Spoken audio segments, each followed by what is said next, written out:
Roots of the Science podcast with your girl, Anne with an E. Hello, everyone, and welcome back to another episode of the Root of the Science podcast with your girl, Anne with an E. Now, I'm sure you're listening to this and it's probably a Thursday and you're like, how come there's a new episode out on Thursday? Well, technical difficulties happen. It's the end of the year. So with this particular episode, we had to re-record and that's why there was a delay, but never a denial, just a delay. And we are back.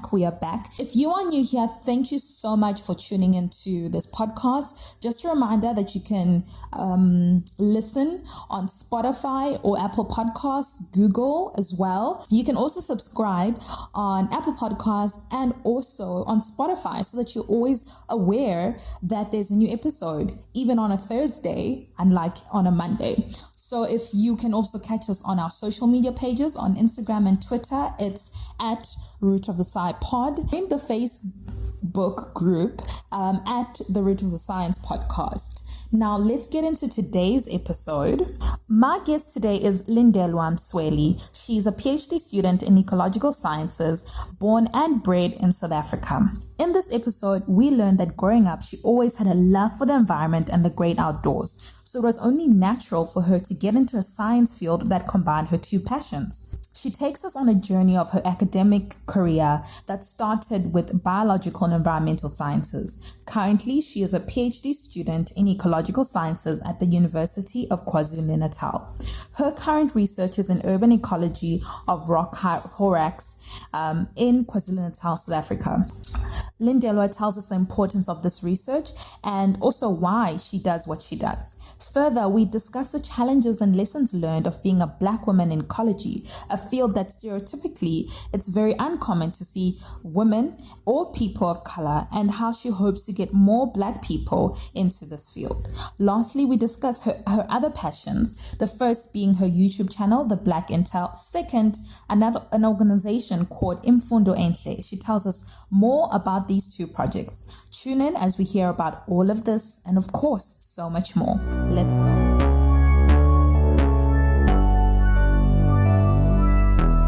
Hi, Lindelwa. Welcome to the show. Hello, Anne. How are you? Thank you for having me today. I'm really, really happy to have you. And, you're officially my last interview for 2021. Save the best for last. Save the best for last. Wait, although technically, due to our technical difficulties, you'll come out before the last one. But just so that people know, you are officially my last guest for the year. So thank you for gracing me. Thank you. Thank you so much for having me. I am honored. And finally, I have this conversation with you. So I'm quite happy. Yeah. We need to tell them how you've been waiting for this interview, and so I have been. I've been waiting for Anne's email. Yeah, no, guys, please don't be like Lindelwa. Tell me. I will have you on the show. I will have you here. Anyway, enough about that. Let's give everybody an introduction. Who is Lindelwa? Where are you from? Where are you currently based? And just briefly, what are you doing? Okay. Well, Lindelwa Msweli is a girl who was raised, born, and bred in Tuba. I am currently based in Maritzburg, currently doing my PhD in Ecological Sciences. And I just graduated my master's a couple of weeks ago. Whoop, whoop. Mm-hmm. Also in Ecological Sciences. I'm just a normal girl. All right, fantastic, Lindelwa. So you did mention that, first of all, congratulations. We're going to get into your graduation a bit later and everything that you do. You mentioned at the end that you are just this normal girl, and being this normal girl away from the sciences, you are maybe a little bit extra special because you are good with the pots. We heard you love to cook. The pots and the pans. Away from the science, you're really good with the pots and the pans. Okay. So I want to hear from you. right? Since this is your thing, if you had to cook a meal for 3 people, dead or alive, real, unreal, I don't know, as fantastical as you can get, who would it be? And also at the same time, what would you make for them? Okay, so I like to think, and I know that lasagna is my signature dish. I mean, every person in my family, when I visit them, the first thing that they say, when are you going to make your lasagna for us? So I think my dish that I will cook is lasagna. And actually, that's like one of the first dishes that I taught my siblings to cook. So I'm definitely going to make lasagna. And in terms of my guests, I mean, knowing me and just knowing who I am, I mean, like, I wouldn't want to break bread without Jesus himself. So... Okay. I see what you did there. Okay. I would not want to break bread at a table without Jesus. So definitely I would have Jesus at my table. I mean, I have a lot of questions. I have a lot of things in there to speak to him about. So I think I would be glad to receive an opportunity. And like my table, I want people to have conversation with one another. So I definitely take the richest man in the world, and I would also invite, if there is, I would not want to believe that there is a person who is the poorest person in the world, but I would definitely want those 2 people to also meet at this table and just have a conversation, and yeah, I would like to believe it would be an interesting table and interesting conversations would be had. Yeah, that's so profound. I mean, bringing in these 2 very opposite people and then putting in Jesus in the mix. Sure, I'd love to be a fly on that wall. I'd love to be a fly on that wall. It sounds really interesting. And I mean, this also just goes to show religion is obviously a huge part to you. This shows yourself, that comes across, that religion is a huge part of you. And clearly I think you like you have this whole thing of bringing in people together. So it was a very simple question, but I think we got to learn a lot from you in the way that you answered that question, which is very profound. And if this doesn't happen, we would love to have one of your lasagnas. So please, 2022, we need to, make things happen, So definitely, I would, yeah, I'd be honored. Fantastic. Okay, so Lindelwa, you are this cook, right?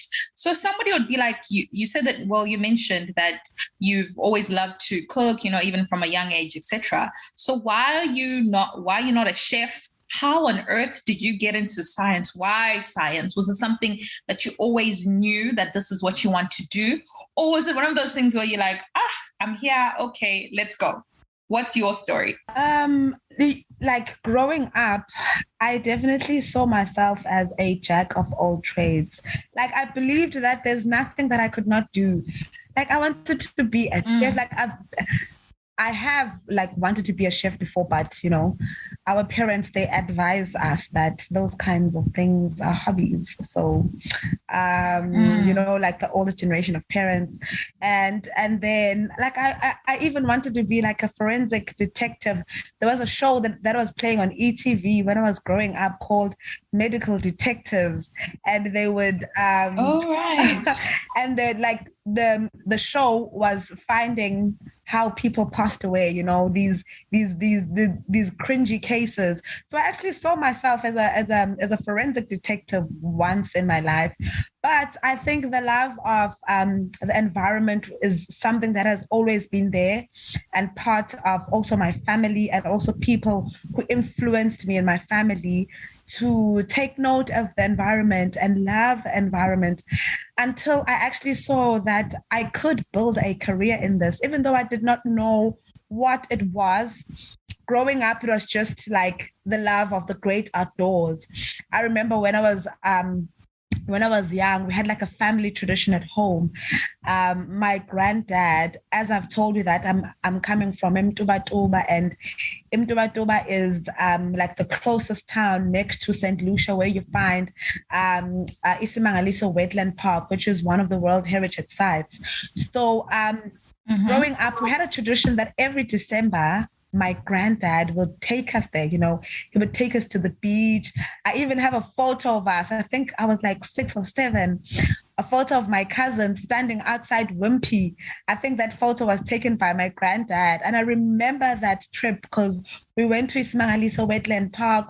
We took a ride on the estuary boat and we're looking at hippos, and we saw some like game animals like giraffe and all of those types of animals. And I think those kind of memories just stuck, with me until I grew up, and I think the love of the environment started from there. And then when I was in grade 6, my dad came back home with a DVD. He was a lecturer at that time at DUT, with a lecturer for environmental health.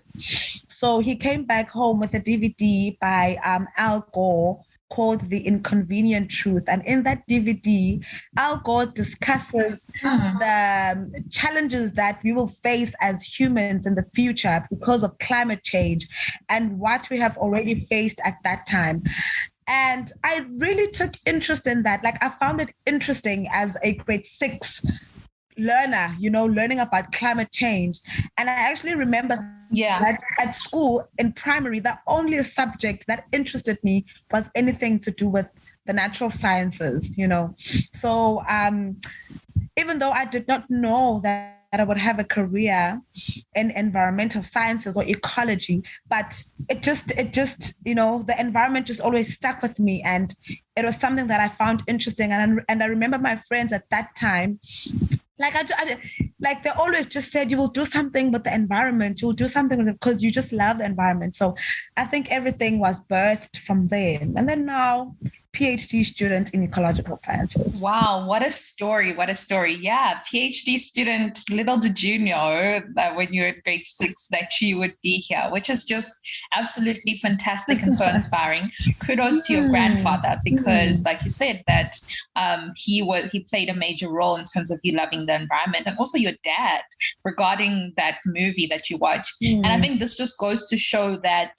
as children, we become the things that we see, or the things that seem possible to us. So the fact that you were exposed to all of these things, because in fact, that was going to be my next question, because when you think of ecology or ecological sciences, you don't really think of, many people of color, Black people. So the fact that you are there, it's a rare find. It's a rare find. And I just wanted to maybe just chat about that. How did you go into ecological sciences? If somebody's listening and is like, okay, Lindelwa, how on earth did you get there? So what are in terms of your academic journey? You obviously finished matric, then what? How do you get from matric to now being a PhD student in ecology?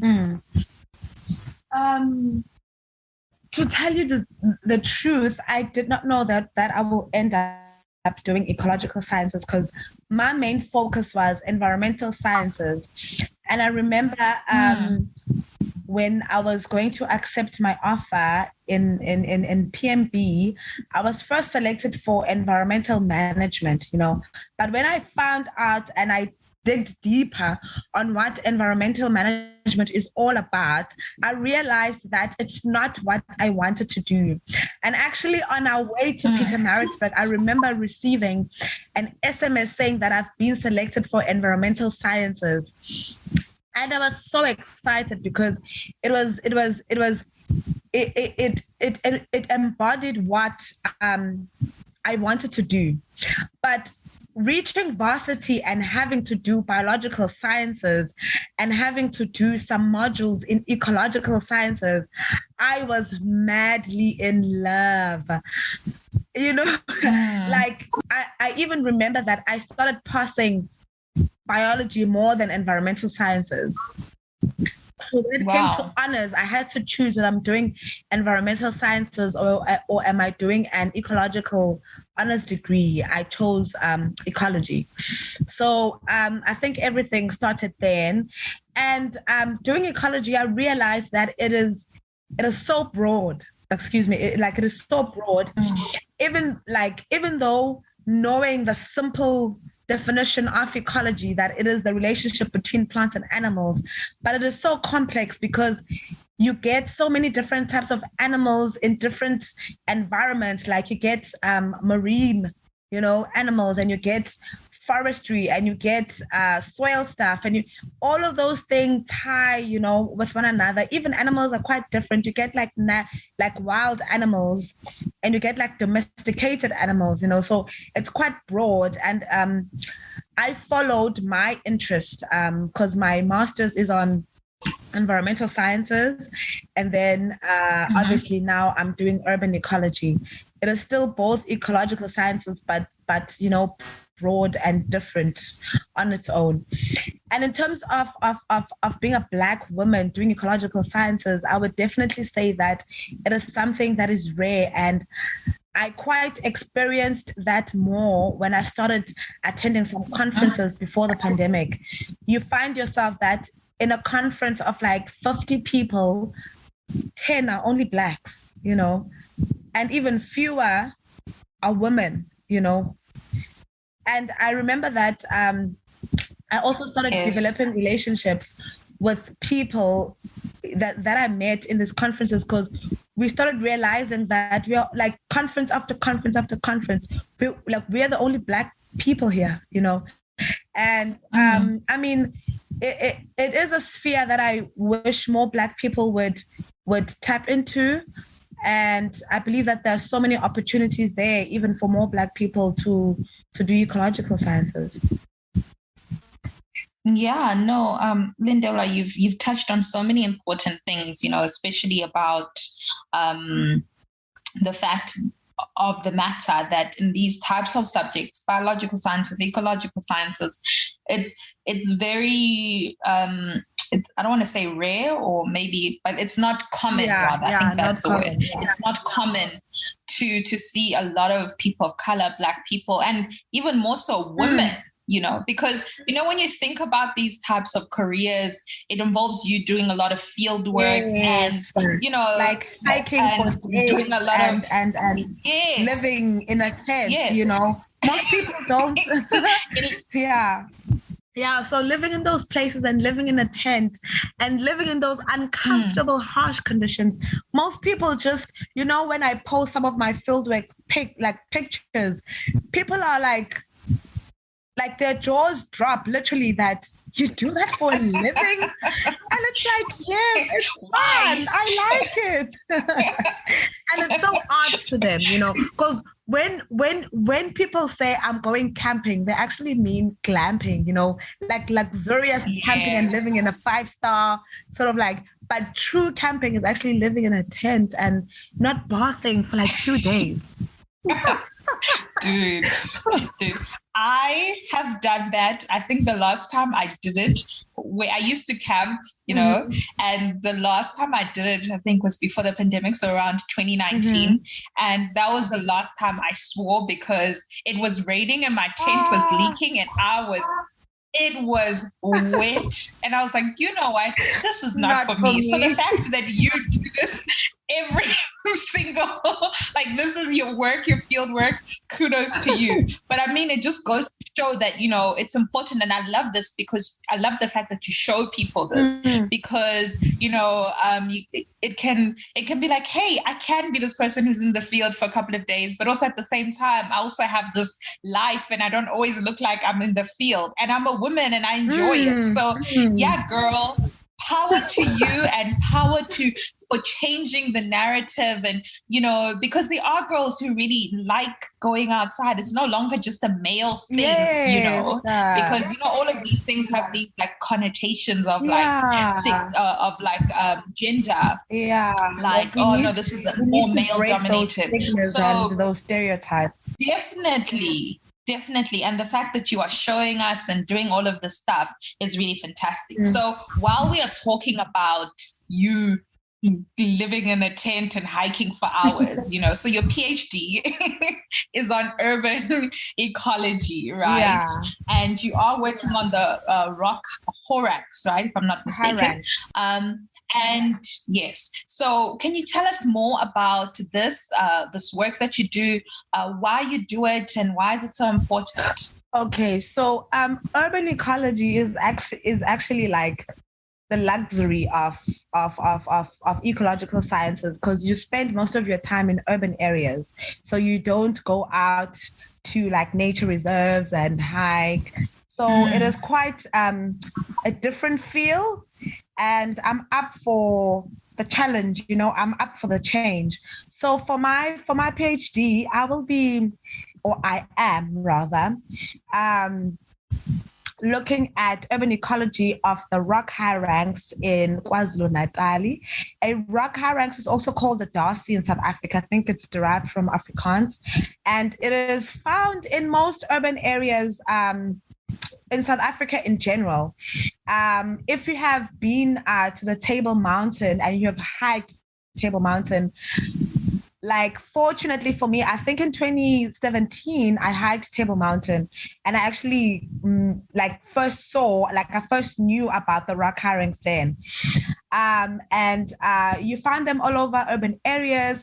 And as we know, that urbanization is the transformation of land into like residential areas, into like commercial spaces. So in this transforming of this natural land, we take away some of the habitat that animals should be using. So with the project that I am doing, I am looking at these Darcies and trying to figure out if they are thriving in urban areas. And some of the previous research has shown that around South Africa, these Darcies are actually thriving in these urban areas, except for in KwaZulu-Natal.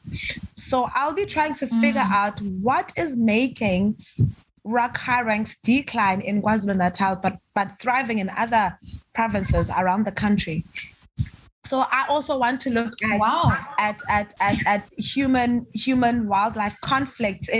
Are there any issues that KwaZulu-Natal residents are facing, and how can we like solve these types of problems so that like these animals don't decline? And also, are these animals experiencing some sort of a disease that we do not know about that is happening in KwaZulu-Natal and not found in these other provinces? So I'm trying to answer those questions. Wow, interesting research, Lindelwa. I love how you mentioned that yours is more of like the non in the field stuff. Yeah. So what are you glamping? Do you glamp? I'm joking. No, back to your work. I love how you said that this is a new sort of thing, the urban ecology is something new, it's different, it's a new challenge. And I like how also at the same time your research looks at the interactions of humans with these animals, and like you said, especially in these urban areas, to see why exactly are the things happening the way that they are. Because I personally I'm now understanding the importance of science that also interacts with society, and the importance of that, of not only focusing on the science aspect, but of the societal aspect. So it's very important, and we can't wait for you to tell us why these things are happening and what these interactions, be it the diseases or etc., that you find out. And we are so keen to hopefully one day see your publications out there and for you to speak about this. Science. Publication. Hey girl, it'll always come back to that. I know, killing us. It just hurt your brain a little bit. Hey, it was like, she said the P word. I think in science, Yeah, in science, that's the F word. Like if I know. if anybody says like what F word? No, it's the P word. Like don't say the P word. It just Don't stresses. say the P word. Do not say the P word. You will throw me into depression. No, girl, it will happen. Come hell or high water, we will publish. We will cry through it. We will, but we're gonna get it. We're gonna get it. And I think it just goes back to that importance of we need to see our names. We need to see our faces, and in these types of journals, and so please do not let this depress you. Let it motivate you, because there's a lot of us who are watching who can't wait to see you get those publications, first authors.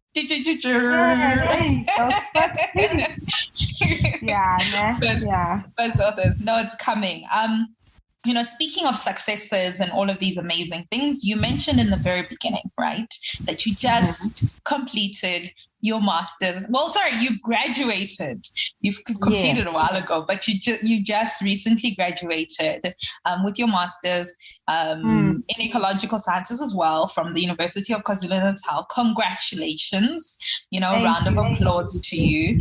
But also for those who don't know, it was such a beautiful moment that you had this. Graduation is obviously a wonderful achievement, but you got to celebrate this achievement with your mother, who graduated. But for her, she graduated with a PhD, dog. Like, just even mentioning this really just gives me goosebumps because it's so inspiring. And with the pictures that were shared, you could just see how, oh man, what a moment that must have been for you guys and for your family. So can you explain to us what that means for you and how that was for you to share this wonderful day with your mother? You know what? And I'm still in shock thinking about it right now. Even my mom was like, you know what, Lindelwa, I never imagined you as a person who would do their postgrad. I literally thought that after your degree, you would just go work, because that's the only thing you're talking about, that you want to go work, you want to have your money, you want to go buy a flat, you want to go buy a car. But she was like, I'm still shocked that you even reached your and now you're doing your PhD. Like, she kept saying that to me. So even with me, for her, like, I'm so proud of her, and I'm so grateful to God that He gave us this blessing. I've been telling people that when they ask me how am I feeling, like, the only answer that I can respond with is that this is God's blessing, definitely. Because also knowing my mom's story, her having me at a young age, and also going through the difficulties and the challenges that we went through at such a young age when she was still when she was still a single mother. So I applaud her for what she has accomplished, and I applaud her for her hard work ethic, and I applaud her for her resilience. She has been like my role model that I look up to, and I'm so glad that I have someone that I know. Most of the time when I explain to people and they ask me who's your role model, like, I sometimes cringe, but smiling, and tell them that my mother is my role model, because I know where she's coming from. I know what she's been through. I know the kind of work that she has put in to return, like, to get the output that she has received. So, because sometimes you become inspired by a person that you don't even know, and you don't know what they've been through, and like, did they take corners or did they do everything the right way? Like, you don't know, but you just see this life that you're inspired by. But yeah, like, I'm just so grateful, even like for our family, for supporting us. Like, it's not easy being a wife, number one, being a mother, number two, and being a working person, and also studying, and also still need to take care of yourself, and think about yourself. So I'm very proud of her. And I'm very happy that we were able to share this moment. Also, as I've said, that my mom had me at a young age. And sometimes I feel like I kind of like changed her life, because she had to give up her dreams and start working at a young age in order to provide for me. So sharing this moment with her is like, it's like we have come full circle, we've gone through the challenges, and now we are just rising, like a phoenix in dust. So I'm really happy about that. Wow, what a story. And I think just your story of what you said about how your mom is your inspiration. And I think you shouldn't cringe. I think you should, like you said, you smile through it, but I think you should be proud through it, because like you said, you know the story, you know where she came from. And you're not just saying it because she's your mom, So, and it's a huge moment, being a mother, being a wife, working, I'm just me as Anne, and it's showing me flames. So it always just... like it's also showing me flames. It's also showing me flames. My mom just, I think a couple of weeks ago when I was going to turn 26, she's like, Lindelwa, you're a different 26-year-old than myself. I'm like, what do you mean? She's like, when I was 26, I had to think about you, but you are independent, you are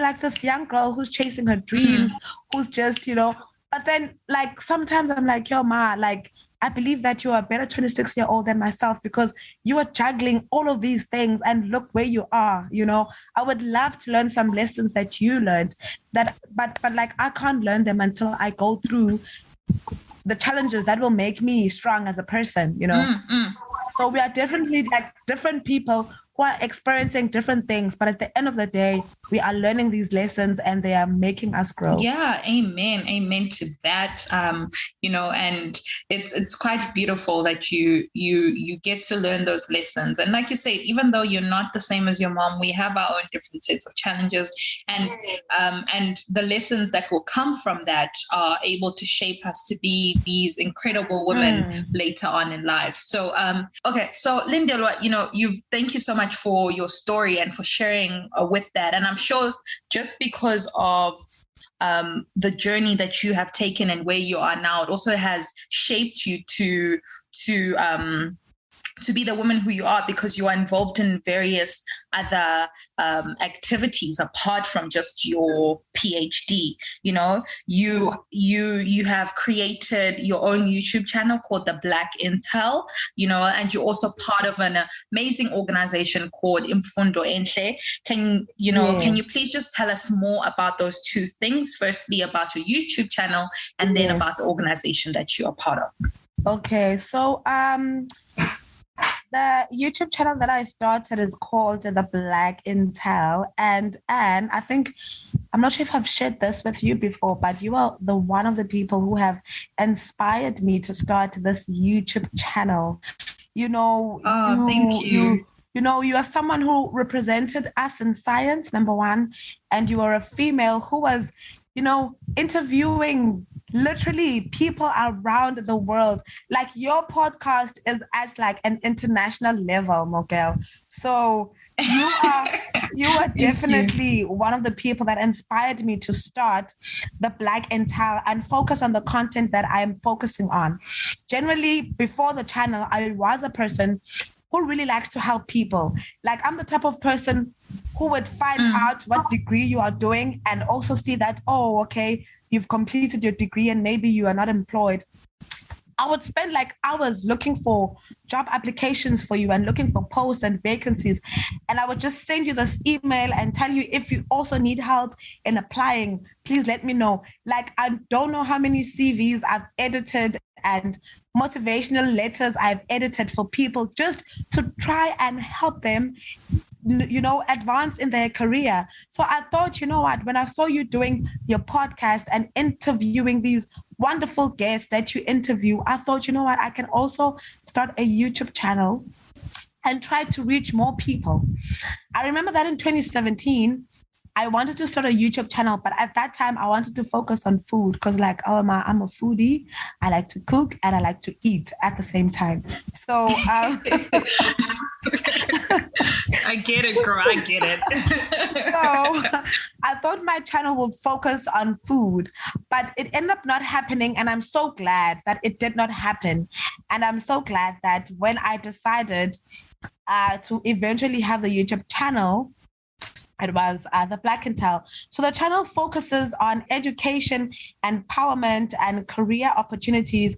And I also share my journey as a postgrad just to try and inspire other youth in South Africa, to embark on their own journeys, whether they are in the workspace or they are continuing with their postgrads, and also just to inspire undergrads to say, hey, there are so many opportunities out there that you can take, and also just advertise some of these opportunities, because if you don't know what is out there, you can't be inspired, you can't be motivated to apply for something that you don't know about, you can't be motivated to apply for opportunities abroad if you don't know where to find them. So I'm just trying to make their life easier, and just let us all just succeed and be this generation that is so empowered and successful. That is the Black Intel. Love it.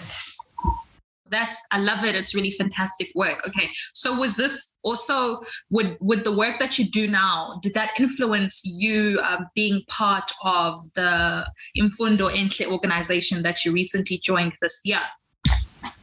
Most definitely. I was actually approached for that. I was busy with my Black Intel stuff when I first started, and the CEO and the founder of Imfundo Emhle, Ulusi Kofi, who has done tremendous work. She's a postgrad, also doing her PhD right now in Wits, and she approached me and she's like, I've seen your Black Intel stuff. You're so ambitious. I would like to have you in my team. I've just started an organization. We're still doing groundwork, but I need someone who's like you. And I was so much honored. So the Black Intel, so Imfundo Emhle Education Trust started as something called adopting a student during the pandemic. So Ulusi Kofi, as I've said, that she recognized that there were so many students struggling during the pandemic, and she wanted to help them. So she approached a lot of postgrads around South Africa who are mentoring and just trying to help these students get through the pandemic. And at that time, we didn't know how long this thing would last, So everyone was just frustrated. Students started working from home, and there were just so many issues that students were facing that they did not face before during this pandemic. So that's when it started. And this year, we officially registered it, and it transformed to Imfundo Emhle. And in this organization, we are just still trying to fight the Fees Must Fall campaign, and we are trying to bridge a gap by accommodating students who are excluded in the bursary criteria. We are mostly focusing on students from previously disadvantaged communities and students who are struggling, who are struggling academically, who are struggling financially, and who are also struggling mentally, because mental health issues is one of our cause in Imfundo Emhle. We believe that no one is dumb. No one is dumb on this earth. And we know that by just, receiving support and help, you can definitely achieve what you want to achieve. And right now, mental health issues is one of, the demons and the beasts, that is hidden, that people are facing. So at Imfundo Emhle, we are also focusing on that. Some of the services that we are providing, yes, we do provide support in terms of career mentorship and peer mentorship programs. As I've also mentioned, mental health counseling, and also just writing support and research proposals, and also reports and essays, and also just writing for leisure. We are also providing skills development like CV and cover letter, writing, computer skills, interview preparation, and career guidance. And we are also hoping that we can have a pool of our students that we can recommend to different industries for internships and vacation work. And as much as we just recently started, we are receiving so much support from different companies and even the government. they are happy that young South Africans, and our organization is mostly pioneered by women. So people are excited about that. And we truly appreciate their support. Yeah, great things are coming. I am just so excited that people will get helped, and everyone will receive that opportunities. And speaking of Imfundo Emhle, as much as it is directly translate, when we translate the word Imfundo Emhle, it means beautiful education, but we are saying education is beautiful and everyone deserves education. Everyone deserves the chance to be educated and advance their life and advance their families' lives. But before we go, please may just give us how can people get hold of you, because obviously this is some really amazing work that you're doing, mental health and fighting the fees must fall movement, which is really, really fantastic. So where can they catch you on social media, or is there an email that they can email? Okay, I am available in almost all social media platforms. On Facebook, I am Lindelwa Msweli. That's my second name. On Instagram, I have 2 accounts for the Black Intel. So it's at Black Intel and it is at the _Black Intel, and my personal one is at Lee_Msweli. On Twitter, I am Lindelwa Msweli. I think for now they can reach me there, and if we continue to converse, we can obviously exchange our emails. Also on LinkedIn, I am available as Lindelwa Msweli. Oh, fantastic. I hope, and I'll definitely put your contact details also on the information page. So if people have missed that, please make sure to check on the information page. So as we quickly wrap up, you are doing so many amazing things, girl. Like what?